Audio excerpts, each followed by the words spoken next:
Selamat bertemu. Ya. Selamat malam. Ini KBG 1 ya. Lumayan banyak juga KBG 1 ya. Termasuk juga anak-anak kecil.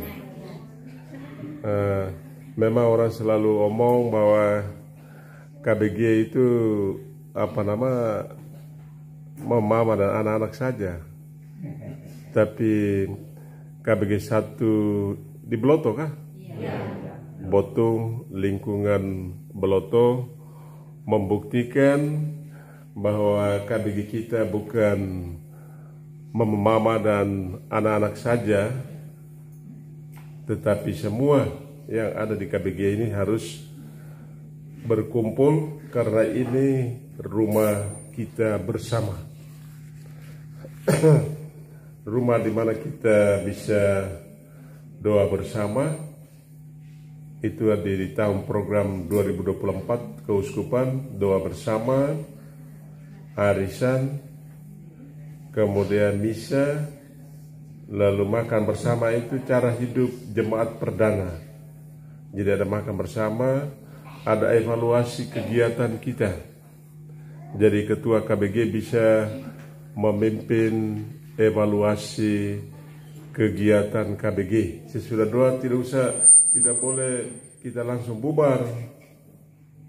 Ketua KBG masih pimpin evaluasi. Itu ada agenda khusus evaluasi, ada tugas-tugas untuk pertemuan doa berikutnya. Mungkin ada makan bersama direncanakan 1 bulan 1 kali. Seperti itu.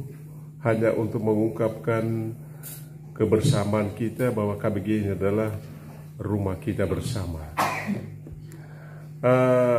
Dalam jumpa kita yang pertama ini, kami 3 pastor, Pater Step, Romo Londa Dias, dan saya. Sesudah misa itu kami sudah sepakat bahwa kita juga harus mulai jalan dengan sosialisasi sederhana seputar arah dasar Keuskupan Alantuka, supaya kita tahu arah dasar karya pastoral di Keuskupan kita. Kita mau lihat yang pertama itu mandiri, yang kedua itu misioner. Mandiri itu pertama itu spiritual, iman. Kita punya iman ini mesti lebih kuat supaya kita semakin bersatu sebagai satu persekutuan umat di KBG, dan supaya dengan semakin kuat dalam iman kita mengenal Yesus, kita bisa siap menerima tugas-tugas di KBG, mengambil bagian dalam berjalan bersama dalam persekutuan di KBG, partisipasi dalam tugas-tugas, menyumbangkan pikiran. Dan kemudian kalau KBG kita sudah mantap, maka kita bisa bermisi untuk mempengaruhi orang lain di luar KBG kita. Jadi bisa juga ada kunjungan antar KBG di dalam stasi, dan bisa juga dalam paroki kita. Pertama itu spiritual, ini penting.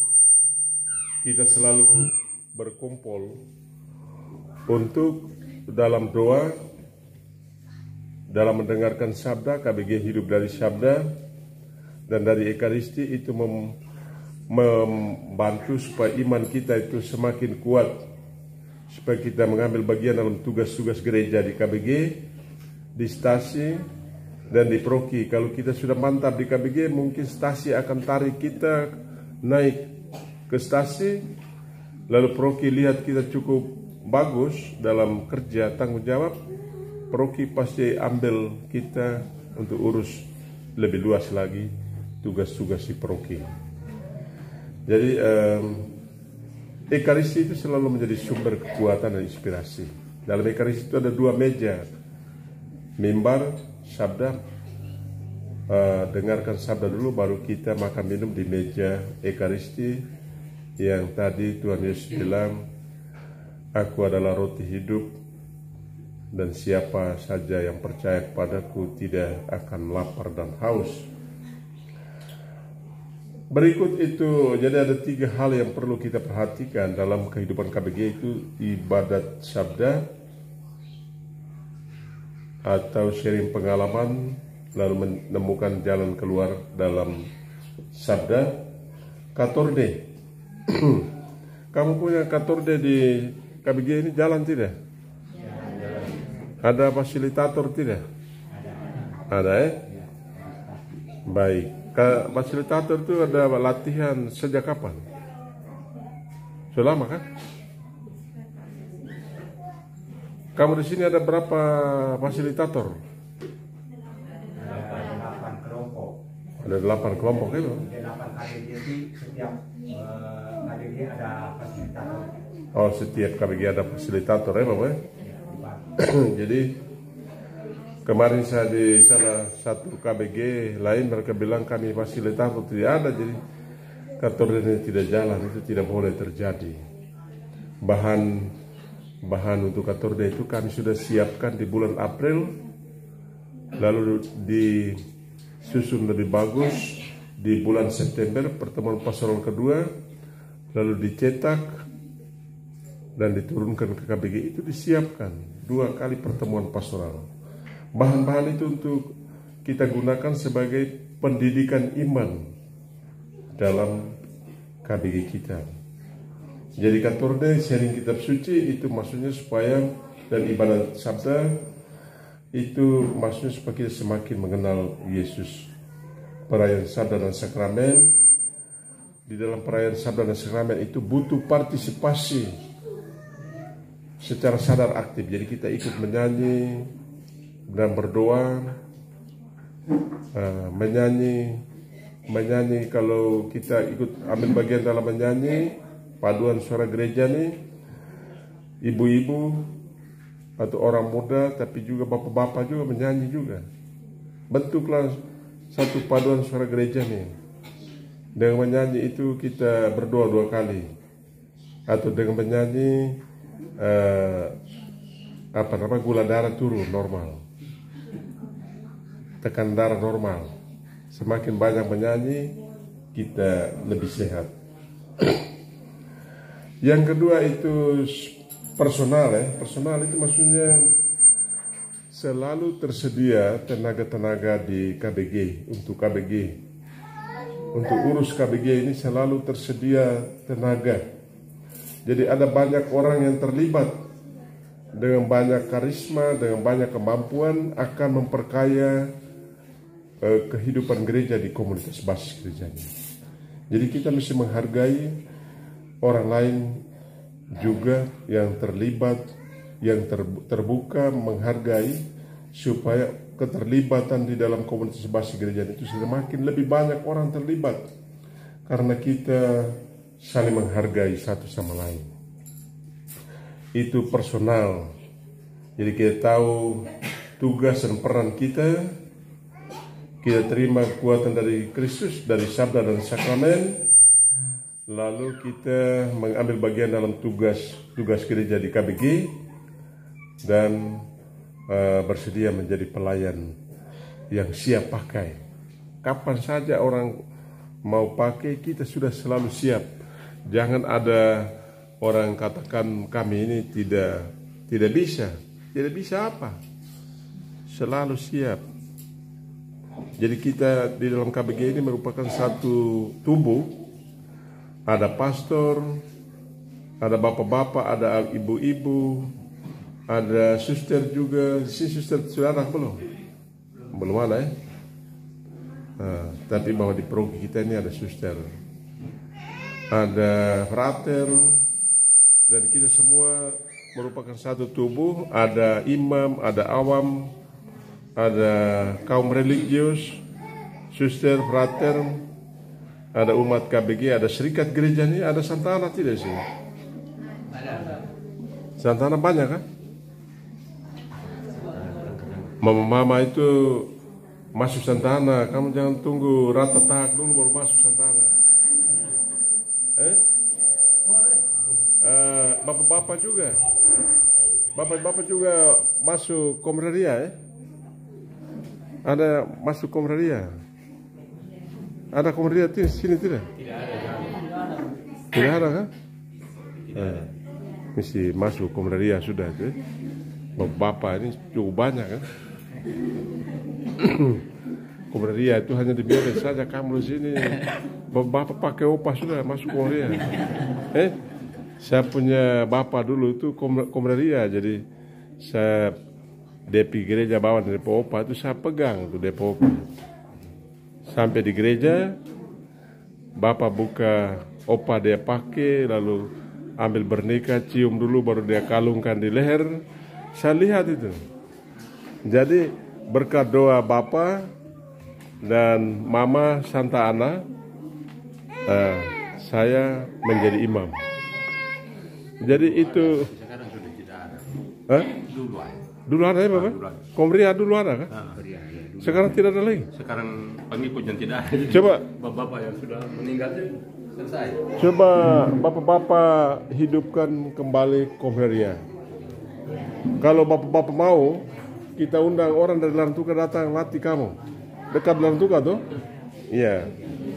Jadi itu secara personal kita harus selalu siap untuk bekerja. Tahun ini tahun KBG dan komunitas Basi Gereja ini kita mesti terlibat dalam KBG kita, saling menghargai dengan kerendahan hati yang berani kita mau saling menghargai satu sama lain.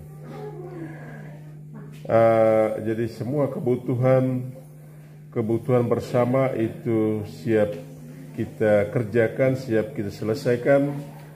Persoalan-persoalan di KBG dapat kita selesaikan karena kerelaan kita untuk bekerja sesuai dengan kemampuan kita. Berikut itu ada pemberdayaan. Jadi nanti akan ada latihan untuk kepemimpinan pengurus-pengurus di KBG.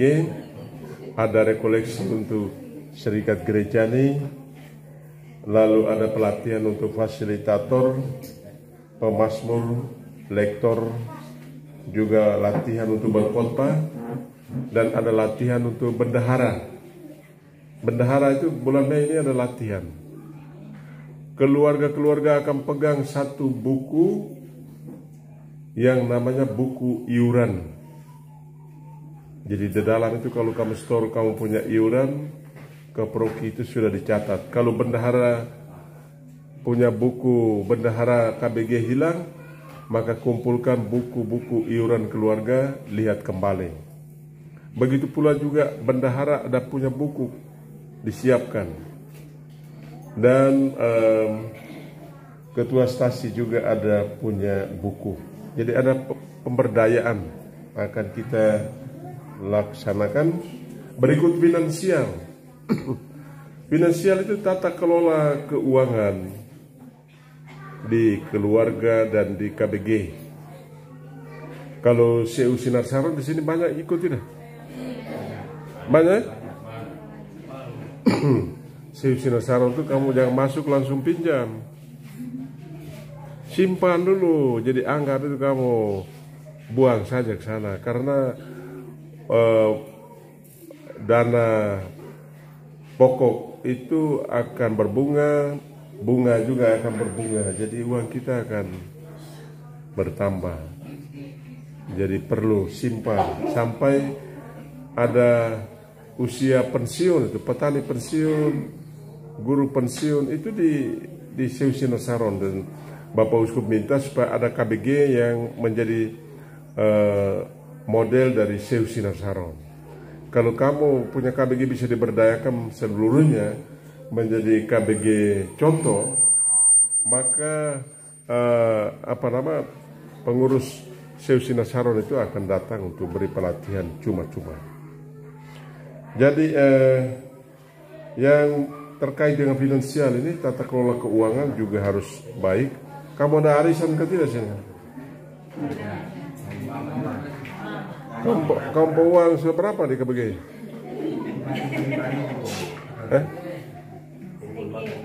Di KBG 1 di Baniona itu uang mereka sudah 100 juta.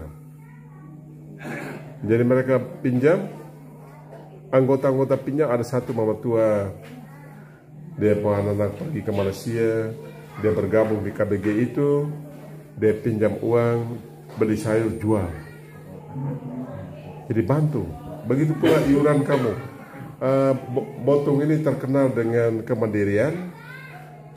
Kamu punya iuran semua ke Proki lunas. Jadi itu saya ucapkan terima kasih banyak. Kalau semakin banyak masuk di CFC Nasaron, keluarga semakin baik, berarti kamu memberi sumbangan untuk gereja dan untuk orang-orang yang bersusah. Jadi kita punya milik kita itu adalah anugerah Tuhan Allah beri. Kita mau bersyukur atas anugerah yang Tuhan beri untuk hidup kita. Dia bisa beri misalnya dalam bentuk pekerjaan kita sebagai peternak atau sebagai tukang, sebagai petani. Dia beri banyak. Maka kita masih bersyukur untuk kita beri juga kepada gereja. Kalau kamu masuk gereja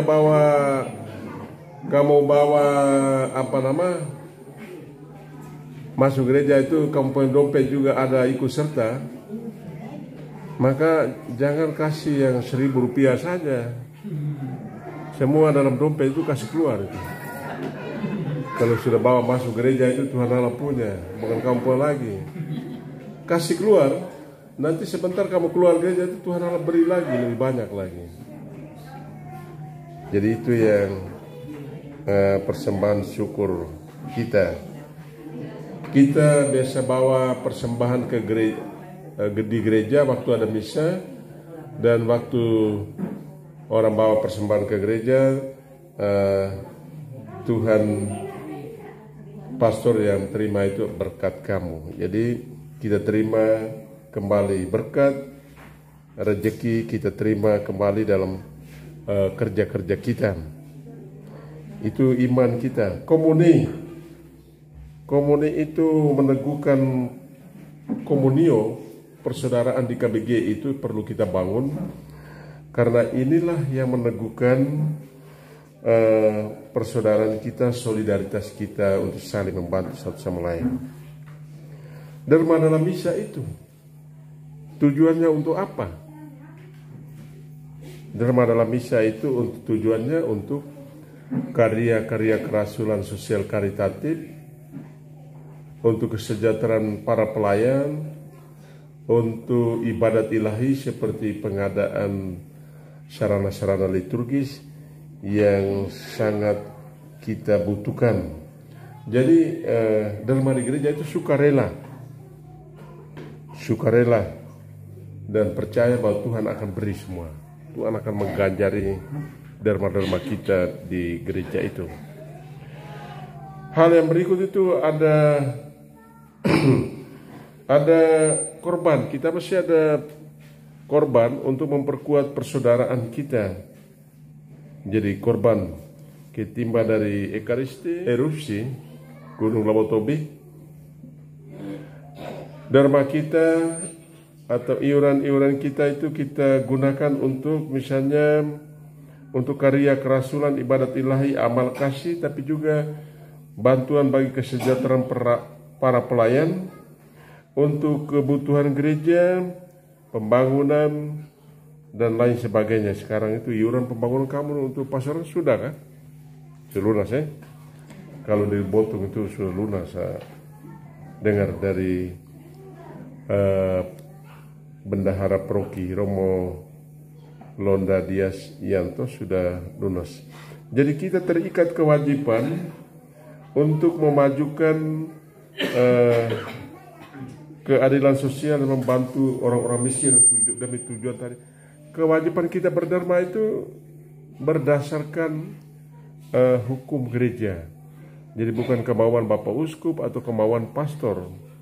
Dalam kitab hukum gereja Kanon nomor 222 disampaikan bahwa umat terikat kewajiban membantu memenuhi kebutuhan gereja untuk ibadat ilahi, karya kerasulan, amal kasih, bantuan bagi kesejahteraan para pelayan, terikat kewajiban untuk memajukan keadilan sosial dan bantu orang-orang miskin. Jadi diatur oleh hukum. Jadi iuran kita, dharma-dharma kita itu terikat pada hukum. Hal yang kedua, Kanun 1254, hak memperoleh dan memiliki mengelola harta benda untuk mencapai tujuan. Tujuan yang khas itu mengatur ibadat ilahi, memberi dukungan yang layak bagi para imam atau para pelayan untuk karya amal dan kepada orang miskin. Dan Kanun 1260